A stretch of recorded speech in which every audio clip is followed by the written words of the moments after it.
மத்தியிலே ஆட்சி இருந்தும் ஏன் அவர்களால் ஒன்றும் செய்யவில்லை முடியவில்லை? அமலாக்கத்துறை ரெய்டு ஒன்று நடக்கும், அது 3-4 நாள் தலைப்புச் செய்தியாக வரும். இது நீங்கள் சொன்ன மாதிரி அண்ணாமலை ஃபைல் 1, 2, 3 என்றெல்லாம் எல்லாத்தையும் எடுத்து கொடுப்பார். அதற்கு பிறகு விடிவதற்குள் டெல்லி சென்று விட்டு பிரச்சனையை சுகமமாக முடித்து கொண்டு காலை வந்து சேர்ந்து விடுகிறார்கள். ஆக இதனுடைய இந்த காரணத்திற்கு பிஜேபியும் ஒரு காரணம்தான் என்பதை நான் இந்த நேரத்தில் சுட்டிக்காட்ட விரும்புகிறேன்.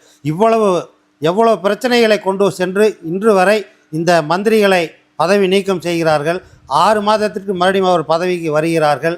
யாரை எந்த பதவியிலே போடுவதென்று தெரியாமல் விழித்து கொண்டிருக்கிறார்கள். இப்போ டிஐஜியும் கூட போட முடியாத ஒரு சூழ்நிலை தான் இந்த பொறுப்பு டிஐஜியாக போட்டு செயல்படுத்தி கொண்டிருக்கிறார்கள். இதற்கு இது பிஜேபி தான் காரணம். பிஜேபி ஒட்டுமொத்தமாக தவறு செயல்களை தண்டிப்பதென்றால் இந்த திராவிட முன்னேற்ற காலத்தில் பாதி அமைச்சர்கள் என்று அமைச்சர்களாக இருக்க மாட்டார்கள். அதற்கு இரவு டெல்லி செல்கிறார், காலை வந்து விடுகிறார், பிரச்சனை சுமூகமாக முடிந்து கொண்டிருக்கிறது.